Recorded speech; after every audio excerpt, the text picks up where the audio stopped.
Hey ballers, so I'm here with Mr. Denny Kidder, man you've probably heard of from a few small ski companies, Kidder, KD, and now D3. And of course, you forgot one. Well, Stinger, Yeah? Western Wood. No, Stinger was mine. Stinger. I sold it to Western Wood. Those Stinger jump skis were the first great jump ski, weren't they? They were good. They were. We got a world title out of it with Linda Giddens on those. Yeah. What about? Did you get you got a world record with Mondale? Yep. You did 187. Yep. And our first record was when I was with EP. And it seems funny today because Wayne Grimdich 167 at the Masters. Are you sure about that? Because he actually skied with my dad that maybe it was the year before, but he skied with my dad and he jumped 172 at my dad's lake and then went to Masters and set the record at 180. No. No? Nope. In fact, there's a. Why, thank you, Mr. Kidder. Thank you. You're very welcome. Anyway, Hey. we'll double check that. See how Yeah. old I'm getting in my memory. He jumped 180 after that. He did. Well, Anyway, they had the reason that's so embossed in my mind is they had the scoreboard in the background on a poster that we did right after we were building our first jumpers, and we were all excited about it at EP. It was pretty cool. yeah. So let me jump back. Let's roll back. Let's talk about you. So you were a engineer in the aerospace community. I'm self-made. I really didn't go to school, college, and so early on, my father was one of the pioneers in fiberglass in aerospace industry at Burbank, Lockheed Burbank down in California. And he was, in fact, we built a fiberglass boat in 1957, and I just thought it was just cool. And so he got hired by a company up in Seattle called Heat Techno Corporation, and they built all kinds of parts for Boeing. And then I went to work there. Obviously, his son, I had to clean bathrooms to begin with, but, whatever.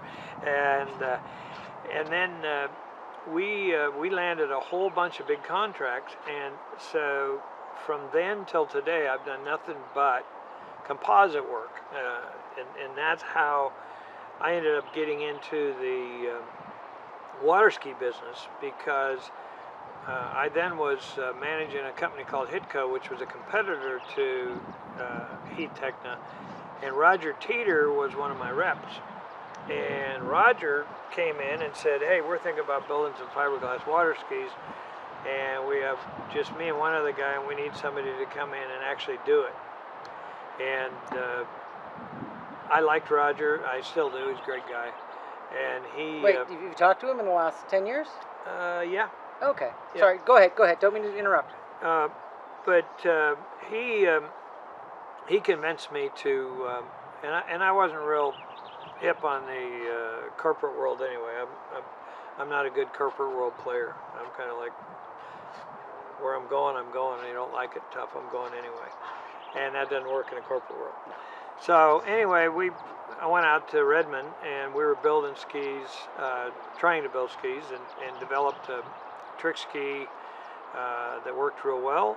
And at that point, a lot of people give us credit for kind of like starting that whole era, but that's really not true. Dave Saucier is the guy that really started the serious fiberglass water ski, competition water skis. People don't give him credit, and he deserves it, because he's the guy that, in fact, Carl Roberge was skiing on his slalom ski when he broke Bob LaPointe's junior boys record. Wow. Little Saucier ski. Now, So anyway, now, I want to make a point here. Is Okay. The rest of the industry kind of came of age here in Seattle, but Dave Saucier was actually in Minnesota. Is that correct? That's correct. Correct. Okay, just throw that in there. And then he ran into some kind of trouble, and they folded up their business, and that kind of opened the door for people who were starting to see the advantages of fiberglass. And so then EP, at that time Composite Structures, were making skis for O'Brien, not for not for EP. They were for O'Brien. And that's where we have those old skis that were branded both EP and O'Brien. That's right. That's the only. In fact, I gave one to the Hall of Fame, and they said they put it up down there. It's got both names on it. It's the only ski that's got both names on. They were branded that way. And then Herb decided he wanted to build his own skis, and EP then put the name on the back of the ski up on the front of the ski, and EP became EP brand. And Roger went on the road and started selling EP skis across the country and did very well. Roger was very good in sales. And anyway, then a while later we were developing other products, and I had a little run-in with those guys over some issues that I didn't think were ethical. Anyway, I left the company, and Herb had been wanting to hire me, and little did he know I was leaving the company. I ran into him that night, and, and he said, "What do I got to do to hire you?" And we sat down and worked out a deal. And I ended up over at O'Brien, and we turned their wood ski production into a world-class fiberglass production. And then they sold that company to a guy named Rand Ginn.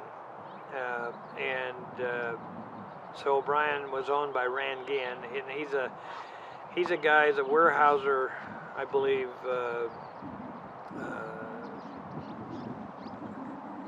part of the Weyerhaeuser family. We had a lot of money out of the Weyerhaeuser, which is a big money. And I didn't get along with his manager, but I stayed long enough with the bank to sell the company to Rand Ginn, and then I decided that things were just not working out the way I wanted them to in the water ski business, so I wanted to do my own thing. So at this point, this is when Herb was out of the business for a few years, right? Yes. And EP was moving along. Yes. And Conley was established. Actually, Strong at that point. Conley was Strong. Yes.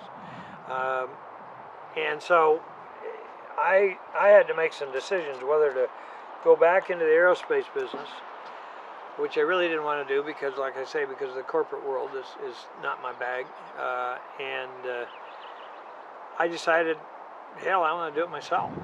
And so I started Stinger, and I started it in my garage out in Kent, Washington. And we made a couple pair of jumpers and got them out.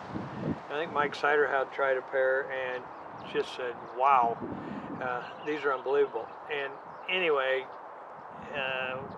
then I had a binding that I designed, and I ran an ad in the Water Ski magazine. I remember, I might as well spend $50 and run an ad and see if I can sell something. And I got a whole bunch of orders for these bindings, and I go, oh my God, what are we going to do now? I can't make all these things. And got an order from Japan, and I said, we got to go get a shop. So anyway, Stinger took off, and I didn't have any money. So I got to interrupt again. So when you say the jump skis, we're talking about the fiberglass yellow, or you're talking about the all carbon fiber? Am I ahead of you? No, you're ahead of me. The yellow. Right. No, the first skis we built were out of fiberglass, and they were yellow. And until I went to sold the company to Western Water Skis, Western Wood, we developed the first carbon model. And I did that in Hawaii with Mike Siderhout. I mean, I developed it, and then we went to Hawaii and tested it. We tested it with a dynometer just on drag. That's all we could figure out how to test to see if they were better. And the drag was dramatically different on the carbon versus the fiberglass. And in fact, Mike Siderhout won the World Championships in Italy. He won the overall on his last jump. And old Jammin' Jack Walker was driving. The wind was blowing so hard it blew all they had all kinds of balloons up with advertising. They blew them all down. The wind was blowing so hard against. And Mike pulled off one of his Siderhout jumps. He couldn't even see the ramp. And anyway, with those carbon skis, he again, poor old Mike Hazelwood, got beat for overall in the last jump. As did Sammy, did the same thing to him at Thorpe Park.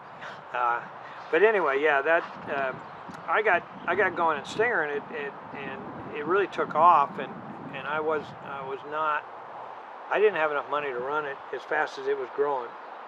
And since a lot of the skiers that were skiing for other companies were actually riding my jumpers, Western Water Skis said, well, we can't have that. So they came up and bought my company. And that's how I ended up at Western Water Skis. I went down and ran the company in Lake Oswego, Oregon. And then they wanted to move it to Miami Lakes, Florida, near Miami Beach, I guess. And I said, no, I'm not leaving the Northwest. So we made a deal. I'd run the company for another year, and then I'm going to start my own company again. And they allowed that, and they moved it, and I started Kidder. And that was 1979. And then I ran Kidder. Did you have any idea? Did you have any idea when you started Kidder what you were getting into? No, absolutely not. But here's a story about Kidder starting out, and it involves Parker Overton. I start out, I make a slalom ski, the red line, the first red line, and it was junk. Oh. You could hardly do a deep water start on it. It was terrible. And they goofed up on the bevels when they machined it.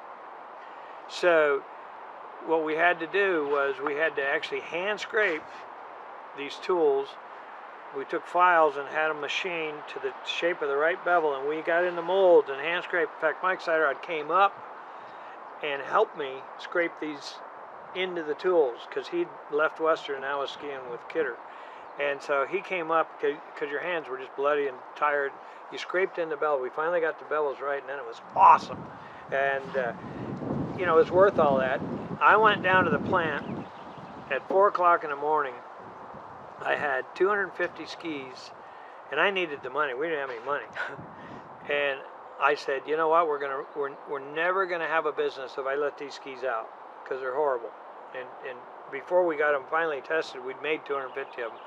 And big mistake on my part. Anyway, I went down 4 o'clock in the morning, drank a beer at 4 o'clock in the morning, took the bandsaw, fired it up, and cut every one of them in two. Oh. My crew shows up, and there's skis everywhere in the shop, all cut in half. And they just went, we're dead. I said, no. Parker Overton said, he sent me $50,000 and said, send me the skis when you get them. Oh. Saved me, absolutely saved my bacon. And so anyway, off we went, and we grew and grew and grew and grew and grew. And then I ended up, I guess about 13 years later, I sold it to S-Mart Corporation, Byron A. Rowan, and that did not work out well for either of us. Byron wanted to take it to new heights, and he bought, I don't know how many, 4 or 5 companies within 6 months, and ran out of cash flow, and it was just a mess. So anyway, that company, after I'd sold it, went broke, and the bank took it over, and I bought it back from the bank, and it was a wonderful, lucky deal. So as I understand it, is you bought the equipment for $100,000 and sold half of it back on auction at $250,000, so you made $150,000? No, that's not entirely right, but that's close. That's close. I see. I've been listening. I paid $155,000 for the company that night before the auction. We had to, and then I pulled all the stuff out to start KD because I needed to make a living and get going again. So we pulled enough presses and tools and things out of the auction and put them away in the room and said, these aren't for sale. Then all the people came in the next day and they had the auction. Murphy was the auctioneer, and he kept calling me, and I'd run up to the stand and he'd show me a piece of paper. And once we went past the 155, I was like, yeah, I broke even. And he kept going. He kept calling me back. Anyway, we got $275,000 on top of the 155 I paid for the company, and all the equipment to start KD. And then so you sold and then repurchased at a profit the company. So what happened to the presses that you sold? Did they go? They went to some of the other. At that time, the wakeboarding thing had already taken off because we ended up with blindside wakeboards and getting into that business because it was so strong. So a lot of the wakeboard guys needed those kind of presses. And the tooling went to, we also owned Joby at the time. We bought Joby. And so I sold Joby to K2. And K2 was owned by, also owned Stearns. And Stearns needed a brand name for a wetsuit or a life jacket. So they wanted Joby for that brand name. So they ended up buying that and taking that off separately. But the equipment we kept, which was a much smaller operation than Kidder, the problem was the bank was still not releasing my trade name Kidder. Right.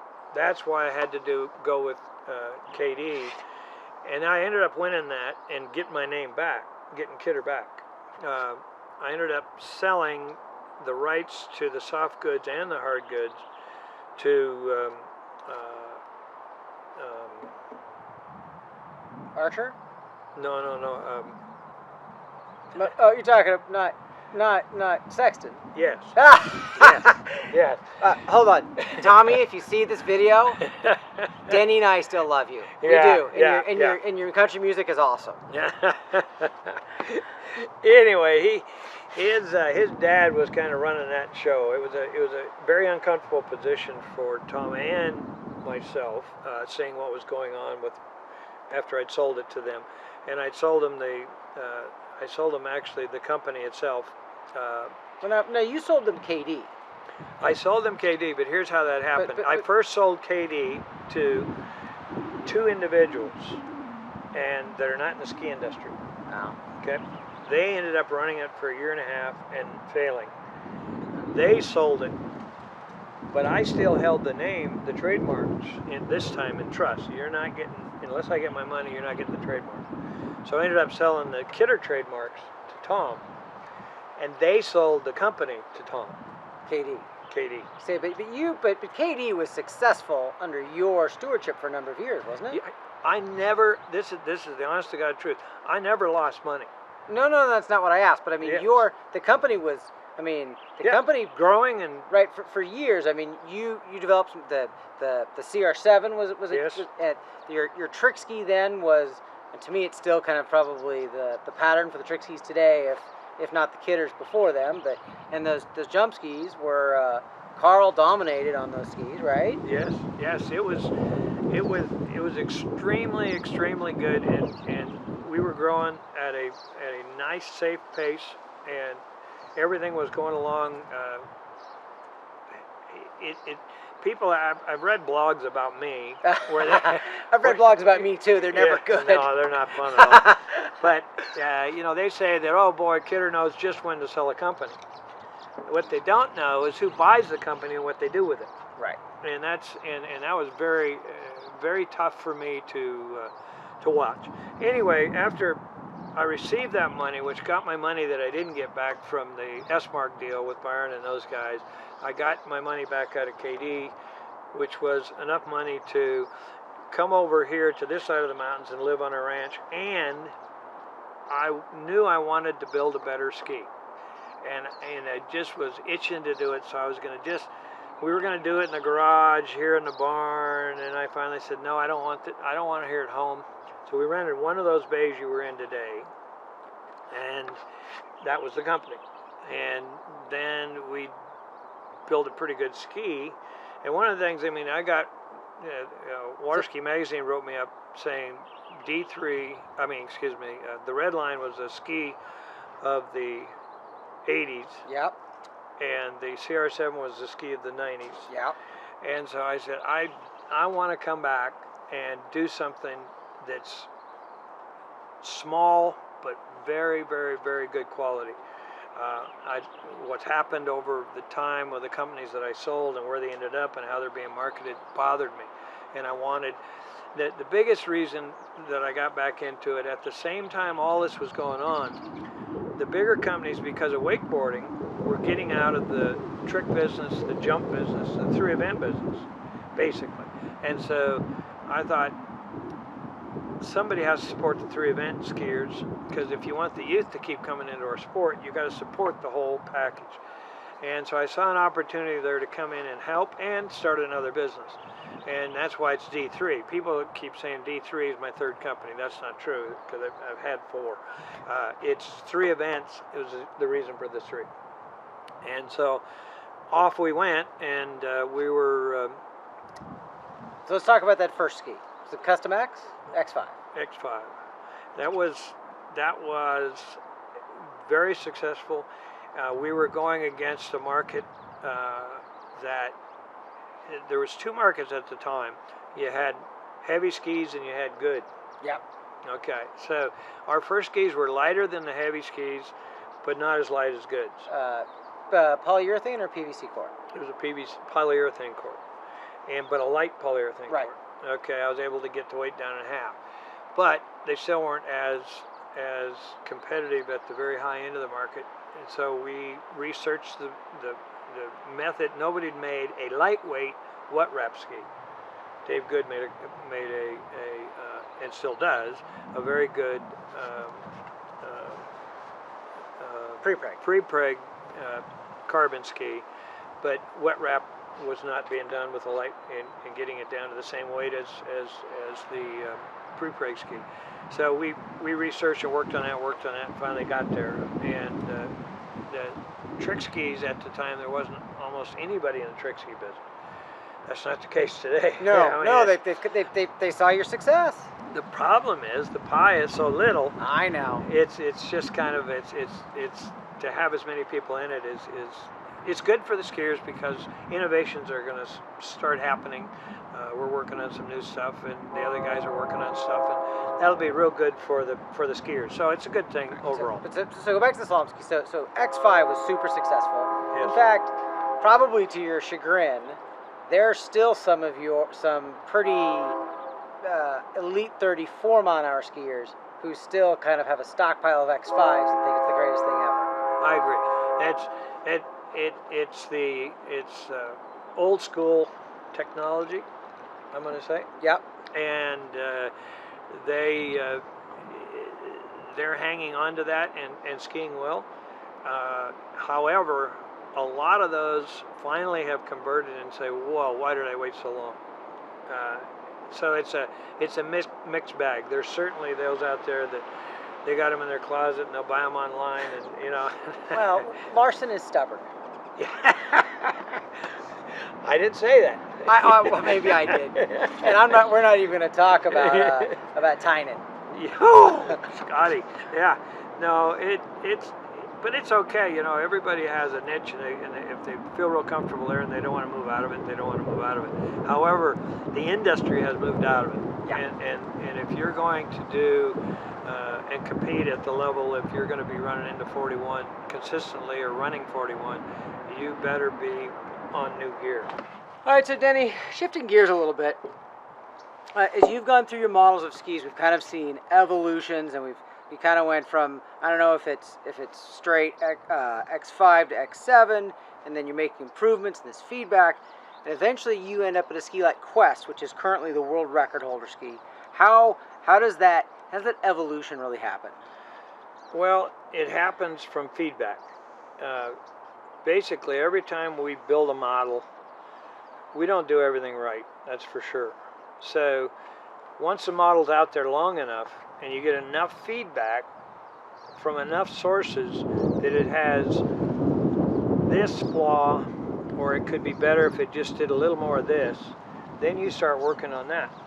And you might build a ski that's 75% really, really good and 25% questionable, but okay. You want to work on that 25%. So that's where Will Bush comes in, and he's been helping me now for the last 7 years, and in fact is responsible for a lot of the actual work that we do, the changes. I mean, granted, he's anal, but thank God he is. He don't miss a bet. The computer that cuts the molds, when we look at the bevels and the glitches that we've had in the past. And there might be a ski that does a little something on your onside, a little something on your offside that you need to get rid of. You go in there and look at those programs, and a lot of times we can find it. And we called it, for a while, we called Will Sandy, because I taught him the tuning skis. When I say taught him, he already, of course, knew something about that, but we actually went through what little difference just a little bit of this made. And they go out and run it, have 2 or 3 people run and say, whoa, you gotta be kidding. And sometimes you could wreck one. Say, watch this. Watch them fall around number 1 ball. Wham! I can't believe it makes that much difference. So knowing all that, you get Will working with skiers, and all the feedback that we have that we compile and decide where we need to work on, which model we need to work on, and what area we need to work on. Then we make those minor changes. So it's not so much this model versus this model versus this model. What it is this one gets better, this one gets better. Now, you talk about speed. This ski's a little faster than that last one you made. Yeah, we widen the tail a little bit. You give a little bit, but in slalom skiing, without question, you never get something that you don't give something. And I'll challenge anybody on that one. You can't get a ski faster that tracks just as well. You're gonna give up something. There's a place in the turn that you want it to really drop in and turn. Well, that ski's going to be it's going to be very stable and very good, and maybe finishes the turn really well, but it'll be coming out of that turn just a little bit slower, and then hopefully you can keep your angle away from the boat, and you still make it up. But every time you take something here to add to this, you're taking a little something away here. The balance is the problem in designing slalom skis. You just have to learn to balance. And when you get everything in balance, you get somebody like Nate that goes out there and blows everything away. And he can't.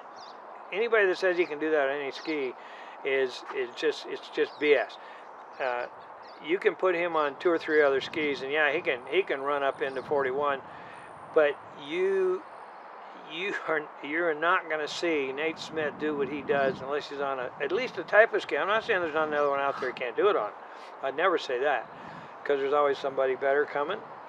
But you have to have all those things that when Will works on that little bit of transition between where it comes out of the bottom into the top and how it rolls into the turn and stays out and doesn't come back into the buoy. That little bit of difference makes a huge difference. And if you overdo it, it won't come back. It'll get out, but it won't come back. So there's all those things, and that's where all of the changes we made over the last 4 or 5 or 6 years having Will help me go through the computer part of it, doing all that, and testing, and having people test, and videoing the test, and actually looking at every step of the way. I guess that's to answer your question. That's how that has happened. It hasn't been easy, and it hasn't always been right. But I think we're better, and I think we're going to be better coming up. I mean, we're working on things right now. We hold the world record tricks. We hold the world record in slalom. We hold the world record in jumping. Yeah, but you're cheating in jumping. You got Freddie. Yeah. But like I told you, when Freddie decided to go with me, it took us 1.5 years to develop that jumper before he actually would go into tournaments and get off his other skis. And he goes to the first record tournament and breaks a record. Now that's Freddie. You talk about, I got Will anal over here and Freddie anal right. We're talking about, but that is a very positive thing, because he won't do it until it's right. So let's talk about slalom ski design a little bit. So I would say that your reputation, right? If you just kind of wandered out to a ski lake and said, and you asked the skiers, what do you think of D3 skis, or even KDs? They would say they're easy to ride, they're stable, they're predictable, which I think is probably fair. But one of your team skiers said something very interesting to me recently that I don't know if you're going to agree with. He said the most important thing that the D3 team designs into a ski is that ski always turns and always gets a lot of angle, and that's job one, and everything else follows. Is that fair, or is that wrong? I think it's fair, because if you don't have that, the rest of it don't matter. I mean, if you think about if that ski does not turn and come out of that turn with a good angle, everything you've done to get there, you have to make up for all of a sudden at the ball. Right. And you're going to screw up somewhere in one of those runs. If that's predictable, and you know, if you get it too predictable, you can have a ski that is not going to be very good at real short line because it's just too predictable, which means predictable is also sometimes you have to be more stable, and sometimes that's going to slow you down, and there's all kinds of other things come into it. But yes, that's one of the things we work on because it's a big thing we work on, and we have ever since CR7. We changed the front of that CR7 to enable that ski to drop in, turn, and get angle. And that's exactly what Carl came up with. A ski, brought it to the factory. I had one that I did, and we put them side by side on the change we wanted to make, and it was unbelievable how close they were. And it was for the same reason.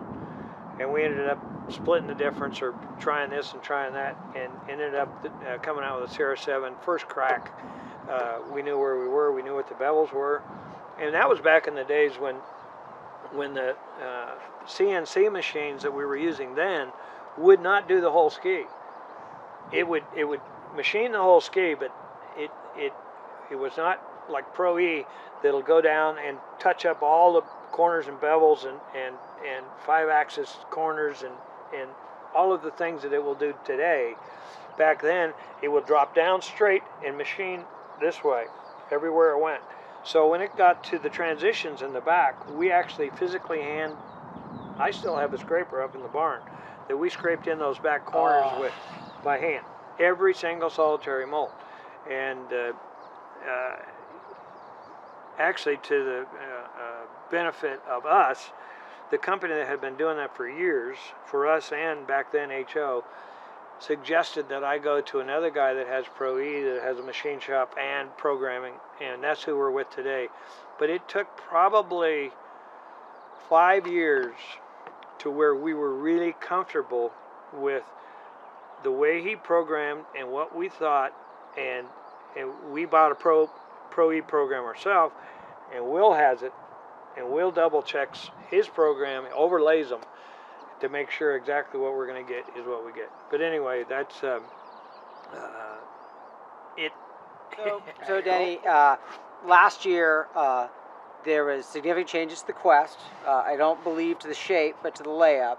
And then this year, the Helix was reissued with some significant changes. Do you want to? Can you explain why the Quest 45 is better than the Quest? Yeah, it's torque. The 45 is carbon laid up on a 45-degree angle. Right. It's not just a name. And what that does for you is, as you come out of that turn, the time it takes for that ski to get back on its original edge is less. Going into the turn, you have all of the torque going into the turn. You come out of the turn, and that ski comes back to its shape and gives you your angle quicker than it would with a standard unidirectional layup. So it's torsionally stiffer or softer under the bindings? It's under the binding and towards the rear of the ski, and it's torsionally there is more rebound back to its original shape, because when you're in a unidirectional, you got all your fibers running this way, and you twist them basically in a turn, and then they slowly twist back and you go. Well, if you slowly twist it and your ski still turns, and the Quest 45 still turns, and it comes out of that turn and that gets back on your fins back on angle quicker, your angle away from the boat is quicker and you have more angle away from the boat. And that's the reason for the 45-45. Just to use it as a material to allow the ski to never do any of this wouldn't be a good idea. You have to use the right amount of it to give you the result. If you overdo it and you made the whole ski out of 45-45, that thing wouldn't turn, because it wouldn't twist at all, and it wouldn't work. So the the amount we put in and where we put it took a lot of testing to get the results we got, and it truly is better. And I'll let you in on another something about when Karen and Freddie and Karen was skiing for us on slalom. We had her for 2 seasons on a 45-45, and at that time we thought it was so great we overdid it and took it and gave it to one of her other skis. I don't remember even which model it was at the time. It might have been a version of the X5 Fusion. Anyway, we released it and found out we overdid it, and you got the opposite effect that you were looking for. So we backed away from it, but it's the same kind of thing you do when you revisit old things that you believe should always be the same. We backed away from it and said it's no good. Well, what we did is we screwed it up and overdid it. Then we came back to it now in this last year and started experimenting with smaller amounts in keyer places, and found out, well, I could have been way ahead of the game if I'd have figured it out back then. I said a little bit's good, a lot's better, right. and I screwed up. And but anyway, and that really does make the Quest a different ski. It's good. That thing still turns like crazy and it's fast. That's one of our better efforts. And you know, when I saw the name switch from Quest to Quest 45, I just thought you expected Nate to run 43 and go to 45 off. Yeah. In my dreams, one of my biggest goals in the world was met with that man. So So if the folks, if everybody doesn't know, I think we've already said this evening, but over the years with the 4 ski companies, somebody had set a world record in men's and women's tricks, men's and women's jump, and women's slalom, but nobody had ever set a world record on a ski from Denny's efforts until Nate broke the world slalom record. What was that, 2 years ago now? Mm-hmm. And I told him when he came on board, and he is a straight up guy as far as dealing with business wise. He's just a super guy. And I told him, I said, "You're the guy to fulfill my dream." And he couldn't believe that I never had set, or none of my companies or the skiers that have skied for me in the past had set that record. And I said, "No, never have." You're the guy to do it. And when he did it, I just couldn't be any more thrilled, because a guy sets out goals that are pretty high goals when you figure you're going to break a world record in every discipline and many times over. But that one I couldn't get, and then when you get that, I don't, it's just something nobody in the world has ever done, and to hold all 3 records, or one in each one of the disciplines at the same time, is something else that I'm just really proud of my guys. And everybody now we have a team. It's a team effort, from Will to Paul to Creed, my son that runs the company, has for the last 8 years, does a great job. And the people, I mean, you met at the plant today, you met Tong. He's been with me for 30 years. He drives all the way over from Seattle. He lives in Seattle to work at our plant and then go back home. And he is, as you saw, a craftsman. I mean, he is, I think, the world's best layup guy ever. I've seen skis made before in other factories, and you see some skilled people, and I don't want to diminish anybody else's efforts, but it's always felt kind of like there's a recipe and you're going to follow the recipe and the ski's going to come out. And what I saw in your factory today was it was more artful. It was more like a chef's hand with the ingredients. I think there's some alchemy in what I saw today. And I'm not saying it's not precise. No, but thanks for that, because there is. I mean, there's, as I was explaining today down there at the factory, that there is a bunch of elements. Maybe there's 15 elements that change slightly whether it's this material, that material, the weather, the temperature in the press, the pressure. There's just a lot of things that you have to have right if you're going to build a ski that is right.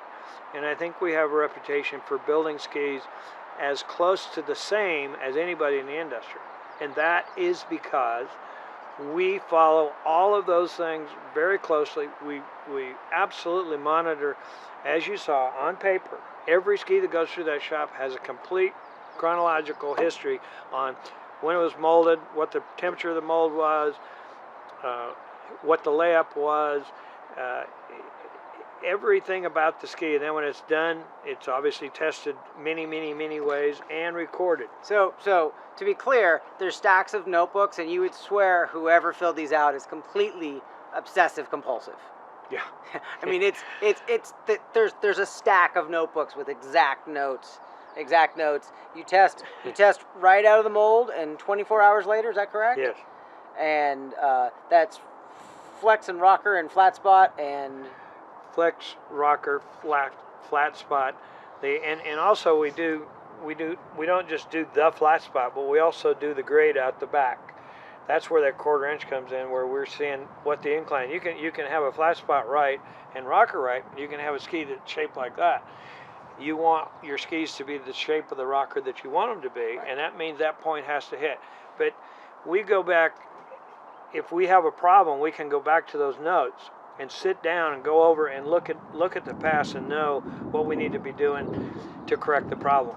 Without all that data, I don't know how you do that. I mean, you don't just mix up resin and wet it out and put it in the mold and expect everything to be the same. You can't just put it in the mold and they come out and break world records. It's not easy. It's not easy. Not easy? I wish it was that easy. I can remember the day it was that easy. Come on, how hard can it be, Denny? I've built a couple trick skis over the years. They lasted me like 2 rides each. They're fantastic. You know, I wish these only lasted 2 rides. We could sell a hell of a lot of them. Oh, wow. Yeah, you have trouble getting the same price for them. Yeah, that would be a problem. Right, the H2. The H2 is, I think, one of our better efforts. There's 2 different types of skis we build now, and they are not a long ways apart, but they're far enough apart to be totally 2 different skis. And the H2, what we did on the H2 as far as the way the rocker, the flat spot, and the way the rocker comes out of the flat spot to the tail, and the bevels system was completely revamped. And the reason it was revamped is the bottom surface of the ski, as it rolls into the bevel, there's a small, very small flat before it rolls into the bevel. Okay, that flat is very important. And if it's too wide, your ski is going to set up. If it's gone, your ski is going to dive on you on a hard turn. It's critical that that's correct. So there was about 3 or 4 things we needed to correct, and the having the flat spot, being able to be in the right place with the right angle to the rocker is, and that incline has a progression to it that's really critical. And you can get there a lot of different ways. You can stay down there further and then come up in a hurry or whatever. So anyway, when those changes were made, we tested, and we have a mold a big block of aluminum that we use as a mold, and we machine. We don't just sand on a ski and test it and then go to press. We actually go into the machine shop, do the program, machine the tool, and then go test it. And then if it's not quite right, we come back and machine it again. It's all one size until we get to the point where we say, okay, go. And then in the computer, they're able to size them up and size them down perfectly. And their skis are identical, except one's grown up and one's grown down. Every dimension on it changes the same amount proportionally. And that's all done on the computer. Way better than I could have done in the old days. Right. But anyway, so far we've had some extremely good reviews on it. We're selling a lot of them, and I'm thinking that we've got that ski the way it is we'll find out after it's out there for a season which will be the next ski that we mess with. We don't want to, we've been talking about the Quest. I mean, that Quest is skiing so well, and the H2 is skiing well. We don't really know which direction we're going to go. We've got a surprise idea, but I'm not going to divulge that at this point. But we're also working on a new trick ski, and we have some ideas there that are, I think, going to be really, really good. But until we get done, the way our company works is Will and myself are in charge of R&D. When it's done, it's done. At that point, the sales department, Paul Crawford and Creed, my son, can decide when they release it. We don't put a release date and then rush to get it out on that date. And sometimes it goofs us up because it comes at the wrong time of the year. Like if we get done with it and it's available right after Nationals, we don't sell very many. Right. But at the same time, we don't release it till it's done. When it's done, it's done. And we're also working on a new jumper. Again, will it be done this week, next year? I don't know. But back to the H2, I think the refinery process that we go through in eliminating those things that were problems on a previous ski is the right way to go. Because if you just kind of leap around, you make big mistakes. You could hit it's like gambling, you can throw the dice at a long shot. You might hit the big one. But man, if you have a few of these, you ain't gonna ever get a chance to hit that big one. So you want to be able to take care of the concerns that people have had on the previous model, make it better, release it again, and if you have a dog, then you just throw it out and start over. Right. But so far we've not had any dogs. We're pretty lucky. Anyway, that's where we're at on the H2, and I'm very happy with the success so far. And there's a lot of things in the industry that have to be addressed when it comes to you bringing out a new ski or our competitors bringing out new skis, and we discussed those earlier, and that's bindings. The binding placement on these skis varies now with all the various types of bindings and where your ankle placement is and how that ski works, where we say it should work with this binding, and it's critical to how that ski skis. And so there's going to have to be some work done in the industry, I believe, and we're going to have to probably start by taking a lead on it, and that is we've got to start saying, if you have this type of binding, you do this. If you have this type of binding, you do that, et cetera, because it plays such a big role. It changes stiffness, which is fine. You got to expect that with some of these plates. It changes where your ankle bone is on the ski, which is where your foot really is, not where you're measuring from the back of the binding. And so I think that we can have some failures if the people don't put the bindings in the right place. Well, of course. They don't. It's like it used to be just the fin. Get the fin adjusted right. Well, you know what I love is people think, well, I put the bindings in the middle hole. Isn't that right? Yeah. Don't my bindings go in the middle hole? Yeah. We have a friend over in Seattle, you and I both, a guy with a gray beard whose name I won't say on this video, but he's always saying, I just put it in the middle hole. You know who you are. Yeah. Hi. Yeah. No. There's a lot to that. A lot to that. And the fin measuring, how people have finally gotten pretty good at measuring the same way. Yep. And that's been through education, showing a video of how you actually measure a fin, which side of the calipers you use. All of those little things make a big difference when a guy's getting up into 39 on a regular basis. You better have all that dialed in, or you're going to be disappointed. And you're going to miss an opportunity to ski in a really good ski if you put the binding in the wrong place. Right. So, yeah. It's a moving target. It's a moving target. Yeah. All right. Okay. Well, Denny, it's been a very informative day. I can tell the folks at home, it's unlike any of the ski factories I've been in before. I've been in a number of factories. Very impressed. There was some secret stuff we can't talk about, but the what I can say about the secret stuff is what you see in D3 and what you see in the secret stuff is not a marketing promise for quality and consistency. You get as a really legitimate commitment to integrity and quality and building skis exactly the way they intend. And I was extremely impressed with what I saw today. Well, thank you very much, because those guys work really hard at it, and integrity in this business is what it's about. The guy's spending a lot of money out there. He's counting on your integrity to deliver him what he expects. And the only way you can do that is, I believe, the way we do it. And that's double check, triple check, and do it right.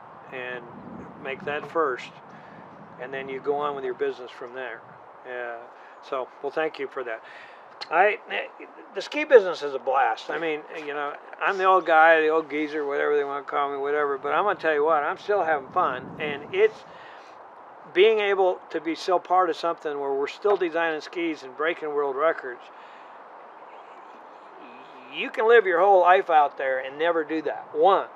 And I've been fortunate enough to do it multi times, be part of it. And be assured that I'm not saying that it's me. The people that I've been associated with, whether they're the guy on the press, the skier himself, the even reps that I've worked with from the outside that have brought me materials that have allowed me to build a better product. It has not been me, but I've just been part of it. And just being part of it is awesome. And I'm going to keep doing it. Hopefully we'll have some new surprises. Looking forward to it. Okay. Thank you, sir. You're welcome. All right.